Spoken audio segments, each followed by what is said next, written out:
Good morning, students. I am Anjali Mishra. I am your Hindi teacher.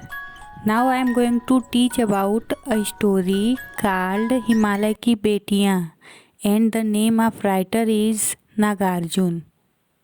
Summary of Himalaya की बेटियाँ means Himalaya की बेटियाँ पाठ का सारांश।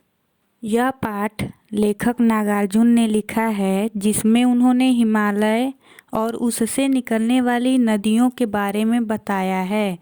हिमालय से बहने वाली गंगा, यमुना, सतलज आदि नदियाँ दूर से लेखक को शांत, गंभीर दिखाई देती थी। लेखक के मन में इनके प्रति श्रद्धा के भाव थे। जब लेखक ने इन नदियों को हिमालय के कंधे पर चढ़कर देखा तो उन्हें लगा कि ये तो काफ़ी पतली हैं, जो समतल मैदानों में विशाल दिखाई देती हैं। लेखक को हिमालय की इन बेटियों की बाल लीलाओं को देखकर आश्चर्य होता है। हिमालय की इन बेटियों का न जाने कौन सा लक्ष्य है जो इस प्रकार से बेचैन होकर बह रही हैं। नदियाँ बर्फ़ की पहाड़ियों में, घाटियों में और चोटियों पर लीलाएं करती हैं। लेखक को लगता है देवदार, चीड़, सरसों, चिनार आदि के जंगलों में पहुंचकर शायद इन नदियों को अपनी बीती बातें याद आ जाती होंगी।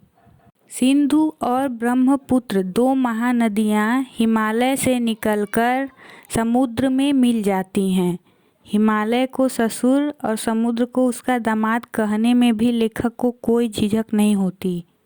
कालिदास के यक्ष ने अपने मेघदूत से कहा था कि बेतवा नदी को प्रेम का विनिमय देते जाना, जिससे पता चलता है कि कालिदास जैसे महान कवि को भी नदियों का सजीव रूप पसंद था। काका कालेलकर ने भी नदियों को लोक माता कहा है, लेकिन लेखक इन्हें माता से पहले बेटियों के रूप में देखते हैं। कई कवियों ने इन्हें बहनों के रूप में भी देखा है। लेखक तिब्बत में सतलज के किनारे पैर लटकाकर बैठने से वे इससे काफ़ी प्रभावित हो गए। पाठ में आए कठिन शब्दों के अर्थ।